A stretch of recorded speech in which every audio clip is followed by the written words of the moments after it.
Yeah, so let's kick off our payments panel.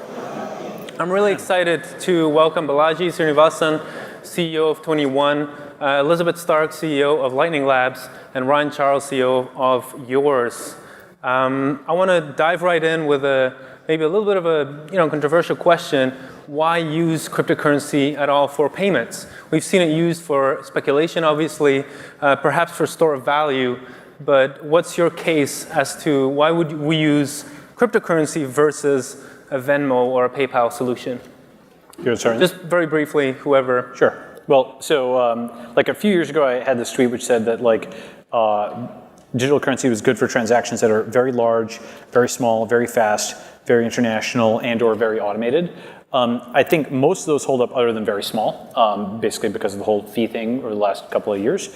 I think very small will come back. There will be chains and there will be ways that we can do that. I think there's a few really critical aspects of that, and there's maybe a sixth, which is for people who are very unbanked, and that applies not just to folks in the developing world where it's normally talked about, but right now there's a major hole on the internet where you can go and put your credit card into a website, but most people don't put their bank account in a website to get paid. The ability to spin up a new address and get paid very rapidly without actually setting up a bank account is something that's a major advantage of digital currency.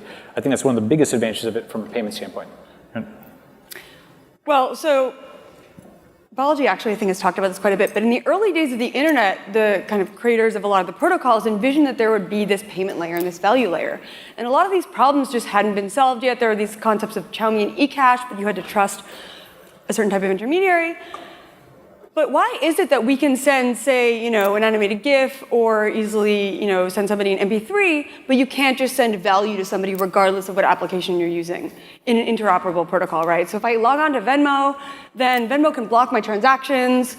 I actually recently went over the Venmo limit. It was really annoying. I had to wait a week to be able to send money again. So with cryptocurrencies, you take all of these problems away, and you can have a native currency and a native value layer for the internet. And I think a lot of people like to talk about buying coffee in the Bitcoin world. It's like this meme, right? It's not that hard to buy coffee right now.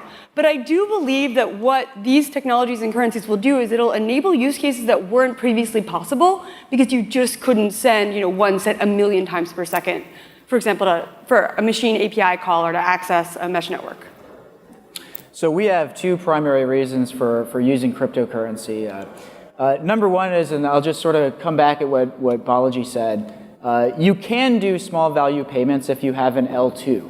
So one of the things that we've done is to build, similar to the Lightning Network, ours isn't quite as advanced, at least at a protocol level, but at a sort of web technologies level, ours is very, very good. It's very usable for our users. We're able to lower fees very, very, very low. Although if you watch my other talk, the fees on Bitcoin have gotten so high that actually decided to switch to Litecoin after all because that makes the fees even lower. So number one is with an L2 you can have quite low fees. Number two is regulatory. So from our point of view as a business, we would rather not be a custodian of our users' funds. That's not what we're doing. We're not a bank. We're not a payment processor. If we can not be in the business of being a custodian, we would prefer that. So by using cryptocurrency, our users possess their own private keys and their HTLC pre-images and revocation pre-images. So they have their money. We can't access their funds, only they can. When they send money to another user, we never have access to it. Only the other user has access to it. So this, for legal reasons, I'm sort of skipping over why that's true, but being a custodian versus not being a custodian makes a big difference legally. We're just a software company. So those are the two reasons. Low fees, if you're willing to go through all the pain of doing it right now. When Lightning rolls out, I think it'll be easier. And then regulatory. Yeah, those answers make a lot of sense to me. And the reason why I wanted to ask the question was to have it be a little bit of a leading question because Bitcoin transaction fees really have shot up, right? We've seen transaction fees average $1, $1.50, maybe even $2 at peak times. And so I wanted to segue into the activation of SegWit. And because that has been, the subject of this scaling war. I bet a lot of people in the audience maybe feel some exhaustion because of that. So I feel curious to hear, maybe from each of you, activation of SegWit, either on Bitcoin or Litecoin. Does that change anything for you at all? Does it make things easier? Does it allow you to roll out things that you had been planning? Just give us your thoughts. I mean, it's good to see that it's activated. I think that even with SegWit, though, right now, there's a lot of other options for doing payments if you want to do payments. And it's not obvious that you want to, I'm still extremely bullish on Bitcoin as an investment. I think that as an investment and as like an innovation, it's still a huge thing.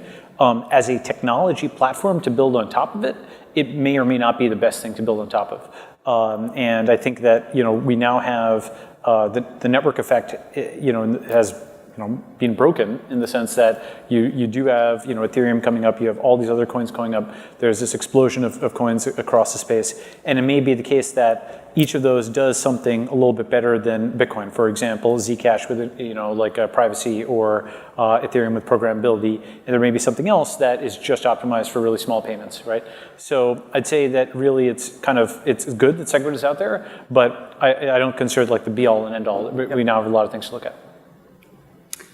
So being involved in the Bitcoin community is kind of like living in a dystopian cyberpunk novel. That's what I feel like my life has been like for the past year or two, for those that have been involved. And people love to fight. And there's kind of this law that any Bitcoin discussion will ultimately evolve into a block-sized debate, right? For those that are familiar with Godwin's law. Exactly. So from our standpoint, at Lightning Labs, we're building an implementation of the Lightning Network called Lightning Network Daemon, LND for short. And it was a big deal for us because segregated witness was a core part of our implementation and our technology. It was possible to build out Lightning without it. In fact, Bitfury recently forked our code to do just that. But it was far less optimal. And it's like when you're building a protocol, you want to build the best technology you can, not build something that's inferior. And that's because SegWit brought what's called a malleability fix to Bitcoin. So there was a lot of uncertainty. We didn't know, was it going to activate at all this year? What was going to happen on August 1st with the potential chain split of BIP 148, the UASF, or one type of UASF. But once BIP 91, which is one of the activation methods, did finally lock in, we actually did get some champagne with our team, Brian and Lalo, who are here in the audience. So that was a big celebration point for us because we'd really worked hard to build out our technology, which uses SegWit. So now, I believe later in August, we don't know the exact date, but something like in the 20s, it'll finally activate on the main Bitcoin chain. Also, Litecoin had SegWit earlier, and that was a big deal for them. They're actually doing some good work around what's called mast and Schnorr signatures. So they're kind of moving ahead with changes that Bitcoin can make. So for you guys building on Litecoin, that could be advantageous. So from our standpoint, it's a big deal. This means that we can finally get Lightning out to the world in the wild and make it the best protocol it can be. So from our point of view, we made a decision early last year when we started working on our payment channel technology not to rely on SegWit. SegWit existed as an idea. I think it might have been implemented at that time. I'm trying to remember. But it certainly wasn't live. And so we decided we would rather not be dependent on some technology that may or may not ever happen. So we designed all of our payment channel technology in a way that we don't need SegWit. So we were able to make our technology work on Bitcoin. We announced that we had a sort of routed micropayment as of several months ago on Bitcoin. That was sort of before we had to make our switch to Litecoin and launch our alpha product. So SegWit doesn't make a huge difference to us just because we went out of our way to not be dependent on SegWit. I'll also sort of take a bit of a contrarian point just because, we are, I'll say that we are, I guess you could say, ambivalent towards SegWit. SegWit is okay, but we think that there's a really big problem with Bitcoin right now, which is, well, fees are really high, and SegWit at best will not change that. I mean, I don't see any hope that SegWit is actually going to lower fees on Bitcoin.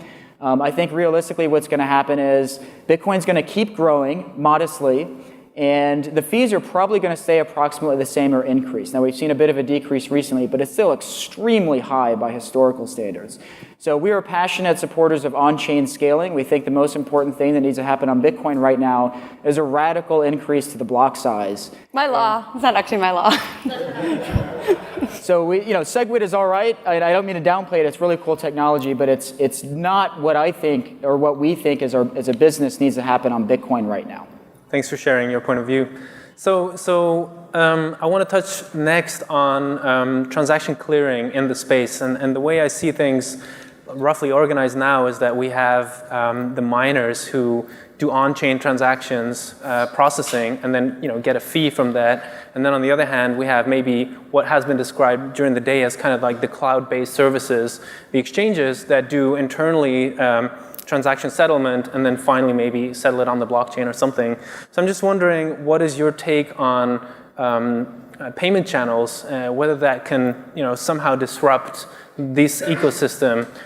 Could it change the power balance? Are miners going to have to cede some power to people running Lightning nodes or other types of payment channels? Just curious about your views.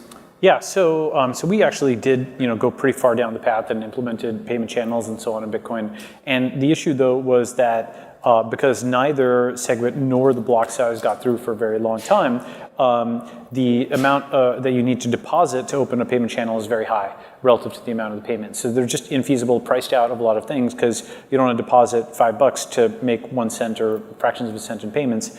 You don't want to pay $1.50 to make in transaction fees for something like that. So the issue with payment channels has always been the problem of putting down a slow, large deposit. Slow because it takes a random amount of time to get confirmed. Large because it's very large relative to the transaction size. And people can say, oh, you put up one deposit, but it's kind of like people who used to say, oh, Java's fast if you take away the amortization time for it to boot up, right? But in many applications, that time at the beginning is actually very important, and having someone just executes right off the bat is important. So I've seen other technologies actually that are different from payment channels that are promising for different kinds of micropayments use cases.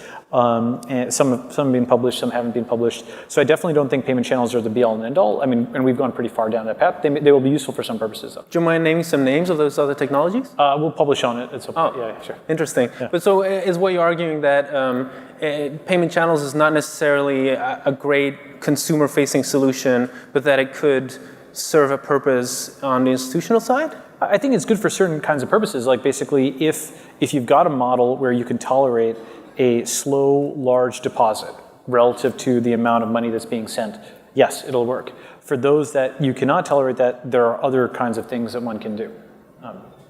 When you say slow, though, it takes 10 minutes for a confirmation typically on Bitcoin. So do you mean something that could be instant on-chain? Yeah, exactly. Right. Or something that's extremely fast relative to, for example, if you want to do an API call, you want to have millisecond latency. How can you achieve millisecond latency? Well, there's ways actually that one might be able to do that if that's a design goal from the beginning.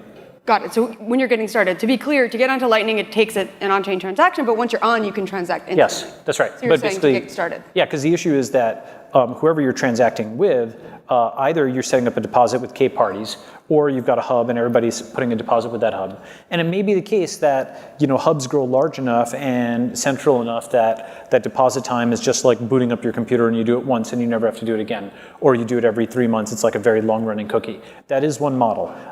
However, the ability to just rapidly open and close a payment with somebody without a lot of overhead, I think is an important characteristic, and the design space is larger. Yeah, so we actually, just with our team, we're chatting about ways where you could theoretically open what we're calling virtual channels. This is very preliminary, but there are some very cool things that could be done on top of Lightning in that regard. To get to your broader question around exchanges and custody, so one of the biggest risks in our industry is custodial exchanges, for example, where people that had money in Mt. Gox, what we just saw with BTCE, Bitfinex when it got hacked, people like to trade in the cryptocurrency industry, right? And there are a lot of these exchanges that are holding custody for others. And that can be a major risk. And then if those keys are compromised, as they have been in various times in the past, well, you lost your money. So one of the big things we're looking at building out with Lightning is a way to decentralize that custody, where you could have various parties that could hold their own keys and then still be able to, say, trade and transact, but not have to risk the fact that, well, if the exchange gets hacked, I lose my money. Yeah, custody is a huge deal. Like, from my experience, there are no custodians in the space that have gotten insurance that matters, like insurance that is actually something real. And I think that really highlights the risks that we're talking about here. Brian, what are your thoughts? Yeah, so it's interesting to think about the way our business works. So we're a social media company based on our technology is based on payment channels, so users can send money to each other. we take a portion of the money. And the way this works is we basically run a Lightning node. I use that word carefully just because our protocol is technically different, but it's very similar in spirit to the way a Lightning node works. So from that point of view, just on your sort of question, Tur, we do that as a business. There's a way you can do that. You can make a business on this. Theoretically, we're not earning very much money right now, but theoretically, we'll earn a lot of money from this in the future. A couple of comments I'd add to that, though, which are, you mentioned miners, Tur. So it is interesting to consider the implications of this from a miner point of view. Miners currently earn their money predominantly from the block reward. They earn less money from transaction fees. They're going to have to earn their money from transaction fees in the future, though, because the block reward gradually decreases to 0. So it's threatening from a miner point of view that people are going to work around the miners. This is maybe good if you don't like the miners. It's maybe bad if you like the security of the network and having miners earn money so they have an incentive to keep doing proof of work on the network. So I'll just leave that out there as sort of a consequence of this direction in Bitcoin, and it's hard to say how this will play out in practice, but I would say it is not necessarily good for the security of the blockchain. Yeah, I've heard it mentioned earlier today that it could be, the theory is that it would be sort of a tragedy of the commons problem in the future if people kind of abandon the main chain and do everything in the second layers. They won't, though, because if you're doing a large value transaction, like you can wait 10 minutes. Like if you're going to buy a house on the blockchain, you can wait. And regardless if it's Litecoin or Bitcoin or you're using Ether, when you have these high volume transactions, that's when you can go up to layer 2. But there's still going to be use cases for the base layer, undoubtedly. One thing I was just going to say regarding it, I think it's definitely true that at a certain point mining rewards cut off. However, because the way the mining works, as long as the price is doing more than increasing 2x every 4 years, you have at least constant revenue, and it's doing much better than that. So you can, I think, work out the math. But even though the Bitcoin block reward has been having, the dollar value of that block reward has been rising. So it might be a very long time before the block reward is not significant enough, for transaction fees. And then we can sort of deal with that at 100 million or 1 billion users or whatever. My next question is about, thanks by the way, this is great. My next question is about chains. Up until fairly recently, we had one dominant chain. People talked about the Bitcoin Dominance Index, which was in the 90s. So basically all cryptocurrencies added together, market cap, 90% of that was taken by Bitcoin.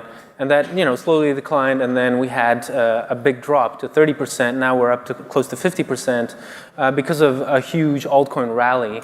So I'm kind of curious, because my observation is that from a payments point of view, I don't really see evidence yet that other cryptocurrencies than Bitcoin are being used for payments. But I'm curious, what's your take on it, and how do you see the future? Are you preparing for a multi-chain future, or are you mostly building on Litecoin in the case of Charles, or Ryan, sorry, or in your cases? Just curious where you see things heading. I think it's definitely going to be a multi-coin future. I think part of the concept of decentralization is don't put all your eggs in one basket, and that applies at the coin level as well as within a coin. So there's many currencies in the world. There's going to be many coins in the world. It was awesome. To be clear, I'm still bullish on Bitcoin. I still think it's going to get to maybe even $1 trillion. At the minimum, just competing with gold, and it's got the store of value application. But it is something where you've got things which are just specialized for different kinds of workloads. And just like there's different programming languages, there's different currencies, there's going to be lots of different chains for different purposes. So the original Lightning white paper was geared toward Bitcoin, but even back then, we understood that it could work on other chains. So right now in LNG, we have multi-chain support, as we call it. And right now that's Litecoin and Bitcoin. Turns out Litecoin is very similar, as I'm sure you know, to Bitcoin, so it wasn't all that difficult to do so. But one of the things that we're really interested in is the concept of cross-chain atomic swaps, the ability to transact without counterparty risk in a decentralized manner between currencies. So you could foresee some really cool contracting functionalities where you could actually have swaps execute given certain conditions. And you could have different currencies that would be used for different cases, depending upon what's going on. Would it also increase auditability? So that you can auditability, so you can verify that the funds are actually there. Whereas if you hold your funds with an exchange, Well, in this case, it would be, you would have custody at the endpoint. So the individual, it's not even an auditability question, like you have your own coins, right? Good point. But for example, let's say you want to do a swap to Zcash, and then you want to use, their shielded transactions. You could do interesting things that could go with the various functionalities of the currencies. So I used to be a Bitcoin maximalist until early 2017. And what changed is, so when I say I was a Bitcoin maximalist, I thought, well, gosh, what's the point in any of these altcoins? They don't seem to have any purpose. We only need one internet money. We don't need 1,000 of them. How irritating is that we have all these different cryptocurrencies? That's really annoying. Can't be good for the users, and also money has a strong network effect. But what happened is Bitcoin stopped working for a lot of people, including ourselves. And I think a lot of entrepreneurs saw opportunities here. They saw opportunities to fill needs that weren't being met by Bitcoin, and they saw it before Bitcoin hit a wall. And so they were well prepared for this issue in Bitcoin to start taking, advantage of this opportunity to create, if not businesses, I don't know what you'd call these things, but let's call them projects, I suppose. So I think we're well into that era.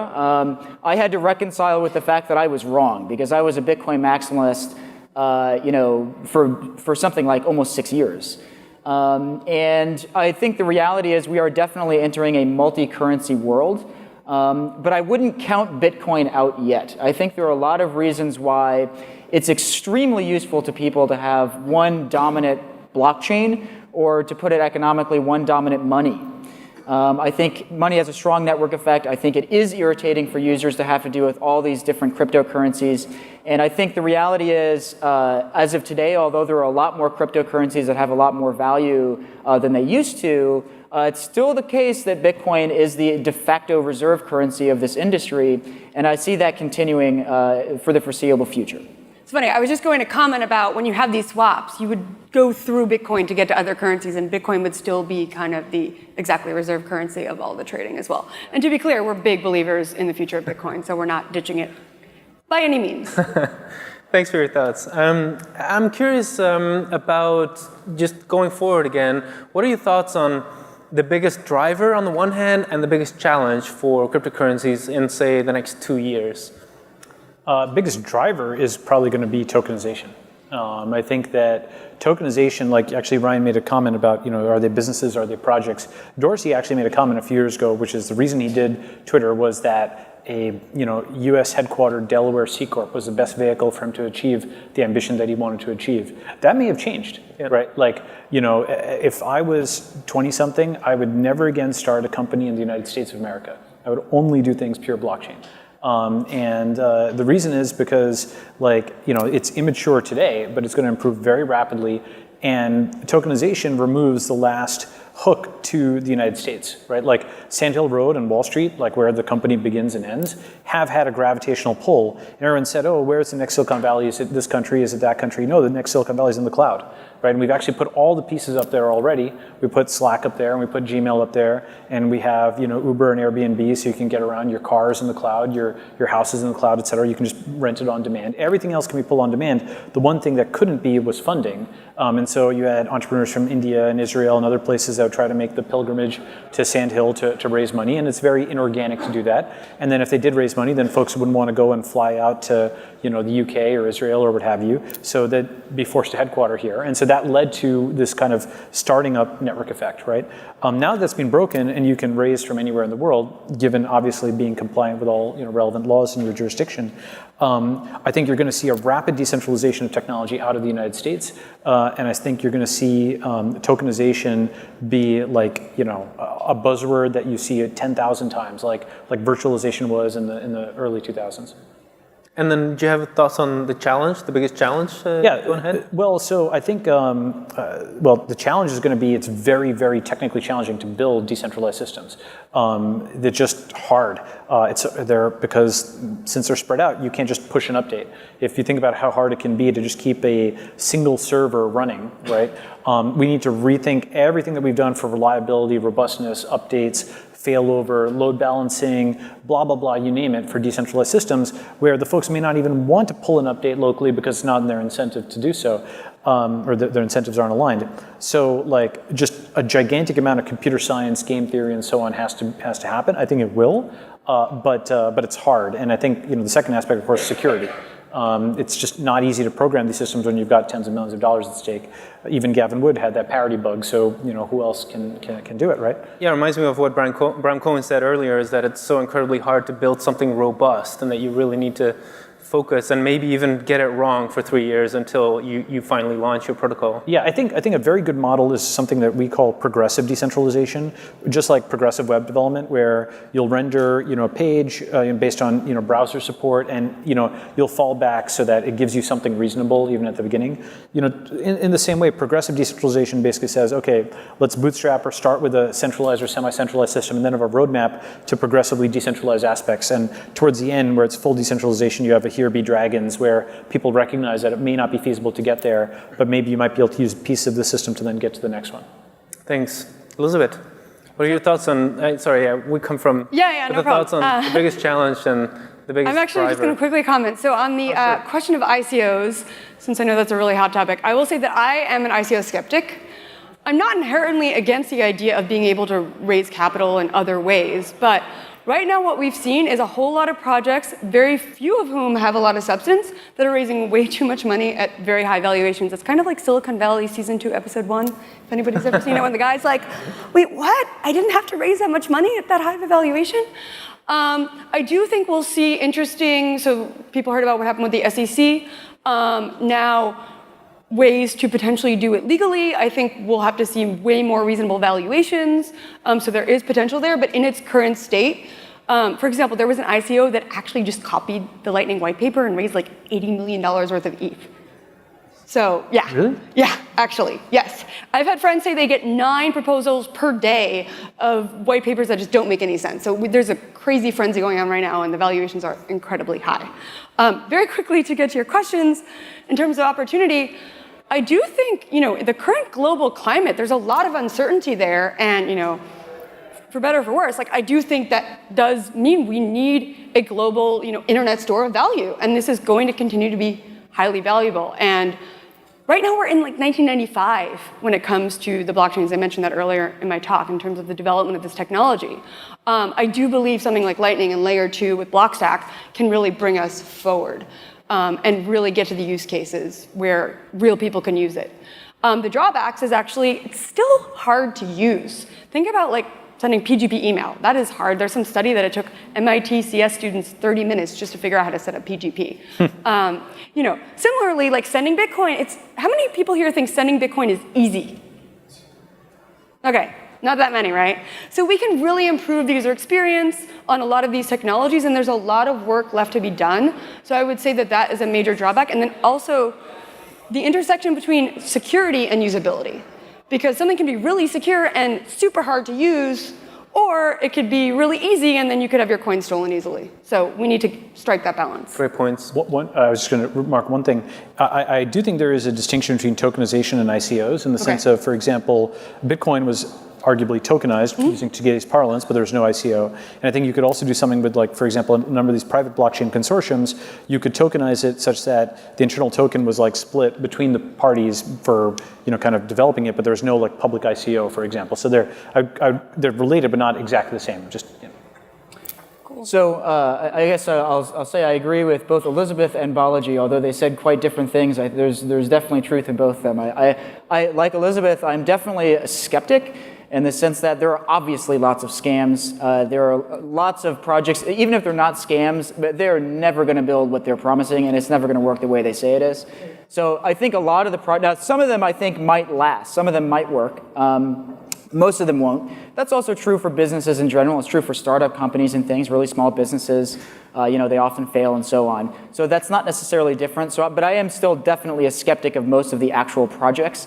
That said, I still agree with Balaji that actually it does. I would say it doesn't matter, and I think that tokens are going to continue to actually drive the space forward for the foreseeable future. Anyway, it doesn't matter if most of them are scams. If you have one project in 100 that actually does what they're delivering on or what they're promising to deliver on, they're promising a lot. So you don't need a whole lot of those to drive the whole space forward. And with respect to it also depends on what you mean by driving the space forward.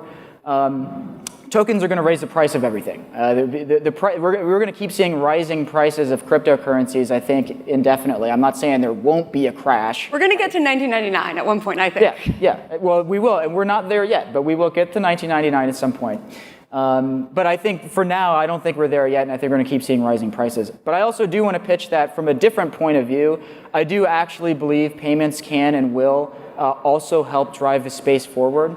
The difference is payments, it's not going to increase the price of cryptocurrencies, because when you use cryptocurrencies for payments, you get in and you get out.